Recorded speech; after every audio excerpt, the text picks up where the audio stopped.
Baik, Assalamualaikum warahmatullahi wabarakatuh dan selamat siang masyarakat Kota Palu dimanapun Anda berada.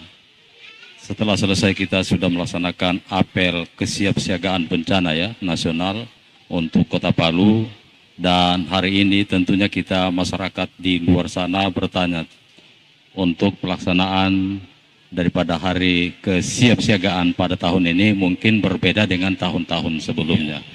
Ini seperti yang kita lihat kemarin Pak, dimulai dari lomba, dan hari ini adalah apel kesiagaan. Yang biasa kita lihat ini kan selalu di tiap tahun itu apel kesiagaan Pak Presli. Siap. Dan hari ini bersama saya Bapak Presli Tampu Bolon, tentunya beliau adalah Kepala Pelaksana ya, Kalak BPBD Kota Palu pada siang hari ini. Assalamualaikum Bapak. Waalaikumsalam warahmatullahi wabarakatuh. Sehat walafiat. Alhamdulillah. Baik. Tentunya hari ini kita sudah melaksanakan apel ya yang dipimpin oleh Ibu Sekot tadi, dan ini berbeda dengan tahun-tahun kemarin. Ya, ini berbeda. konsepnya seperti apa Bapak untuk tahun 2026? Baik. Tema kita tahun ini adalah bersama, bersiaga, tangguh menghadapi bencana.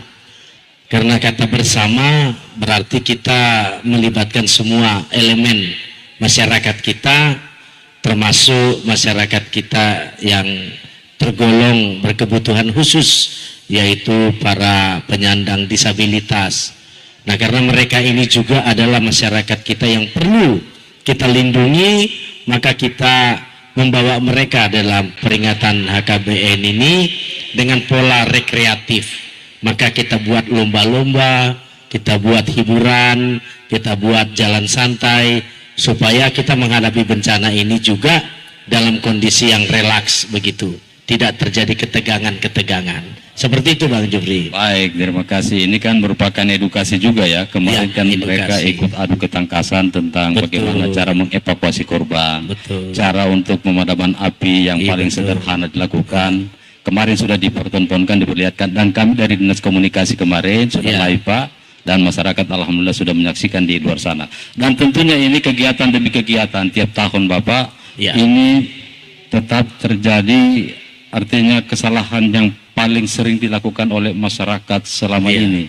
Mungkin Pak Kalak sudah bisa mengevaluasi seperti apa sih masyarakat dalam hal untuk mengantisipasi tentang terjadinya ketika terjadi bencana. Mungkin ada hal yang berulang. Atau, Baik, ya. baik. Jadi memang bencana itu kita buat dalam pola yang berbeda. Kalau dulu kita selalu berorientasi reaktif, terjadi bencana baru kita melaksanakan gerakan. Kalau sekarang kita harus rubah, kita harus preventif. Sebelum terjadi maka kita harus sudah siap. Maka satu kesalahan yang selalu kita lakukan adalah kita tidak mempersiapkan kesiapsiagaan. Contoh, misalnya banjir. Kita selalu himbau kalau sudah iklim menunjukkan mendung, menunjukkan potensi hujan tinggi, kita sudah sampaikan edaran-edaran ke masyarakat melalui kelurahan misalnya untuk membersihkan lingkungan, membersihkan drainase, melakukan pengangkutan sedimen-sedimen di dalam drainase kita. Nah, ternyata itu yang menjadi sumber-sumber meluapnya air ke permukiman, banjir di komunitas-komunitas masyarakat kita. Nah, ini contoh-contoh kecil bahwa kita masih banyak yang belum bersiaga untuk menghadapi potensi-potensi bencana. Banyak contoh-contoh lain yang bisa kita lihat gitu. Baik, dan ini kita menyaksikan pada hari ini dari hari kemarin ya, 2 hari ya. Kemarin mereka sudah ikut juga, ini ada penyandang disabilitas Bapak. Betul, betul. Dan ini yang paling menarik ini, mungkin masyarakat juga, agar mereka juga tahu ya, metode khusus yang untuk evakuasi bagi penyandang disabilitas Betul, ini seperti apa? Iya. Ya, metodenya Bapak. Jadi saya kemarin menjuri storytelling. Baik, dari teman-teman kita. Apa yang menjadi storytelling mereka? Satu kalimat yang paling penting. Keselamatan bukan hanya masalah kekuatan, kelincahan, atau kesempurnaan fisik. Tetapi yang paling penting bagi mereka adalah pendampingan kepada mereka. Pendampingan. Ya, jadi kata kuncinya kemarin mereka bilang apa? Jangan biarkan kami. Nah, orang-orang yang sempurna harus mendampingi orang yang tidak sempurna. Maka di mana itu orang-orang yang sempurna itu adalah terutama di kalangan keluarga paling dekat, tetangga paling dekat, kelurahan paling dekat. Itulah sumber keselamatan saudara-saudara kita yang disabilitas. Saya kemarin meneteskan air mata, Bang Jupri, mendengar storytelling mereka ini. Sampai mereka mengatakan waktu terjadi 28 September, mereka berteriak minta tolong. Tetapi orang-orang tidak ada yang mau menolong karena memahami, menyelamatkan diri sendiri. Nah, itulah kata kuncinya.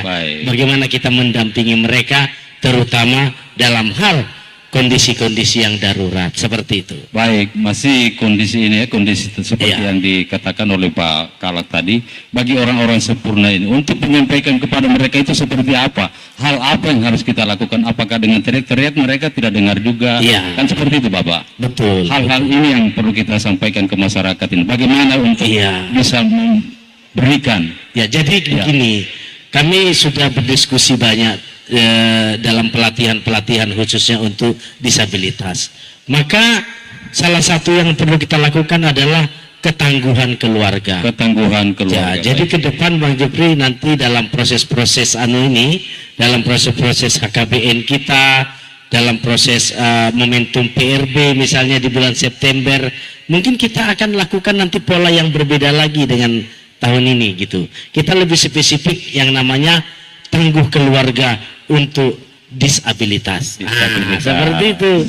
Supaya nanti lebih fokus, lebih tematik penanganan kita. Begitu juga nanti kita akan mendekati para dunia usaha. Misalnya tangguh bersama dunia usaha. Seperti itu. Kita undang semua keterlibatan dunia usaha ini, bagaimana mereka kita dorong untuk mempedulikan lingkungan, walaupun mereka dalam dunia usaha adalah profit oriented. Nah, seperti itu. Jadi tematik-tematik akan kita lakukan supaya lebih mengena sasaran kepada aspek-aspek kesiapsiagaan kita. Begitu. Baik, menyangkut tematik tadi Bapak ya, ini disabilitas sudah tentunya kan untuk anak-anak juga ya. Anak-anak umur berapa untuk mitigasi bencana dikasih pemahaman kepada anak-anak ini? Jadi kami tahun lalu Bang Jupri dari 200 lebih sekolah TK itu sudah kami sosialisasi, sudah kami simulasi. Kan begitu. Tahun ini kami akan mencapai 113 sekolah dasar minimal. 113 dari 184 sekolah dasar yang ada di kota. Jadi anak-anak ini mulai dini mungkin kita sudah harus memperkenalkan kepada mereka pengenalan bencana, antisipasi bencana, sampai kepada evakuasi mandiri. Itulah yang kita ajarkan kepada anak-anak ini, supaya dalam pertumbuhan jasmani rohaninya, pertumbuhan usianya, mereka akan menjadi orang-orang yang tangguh pada saat mereka menghadapi bencana dimanapun mereka berada. Kira-kira begitu. Tentunya dari ini ya, Pak Kalak, ini anak-anak ini kan mungkin ada metode yang paling efektif untuk diberikan kepada anak-anak. Kira-kira seperti apa yang paling efektifnya untuk anak-anak untuk mengetahui tentang mitigasi? Kalau untuk tingkat TK tentu teknik rekreasi kita. Jadi kita nggak usah terlalu teoritika atau hal-hal yang kaku begitu kepada anak-anak ini. Kita buat mereka bermain. Nah, saya sudah bicara tadi dengan teman-teman mitra kerja kita. Di bulan September adalah bulan PRB, bulan pengurangan risiko bencana. Nah, ini mungkin kita akan bawa ini anak-anak SD dan TK ini, kita nanti lakukan seleksi-seleksi untuk perencanaannya. Kita bawa anak-anak ini outbound itu adalah bermain di alam. Misalnya contoh bagaimana cara menolong teman kalau terjadi banjir, bagaimana menolong teman kalau terjadi likuifaksi.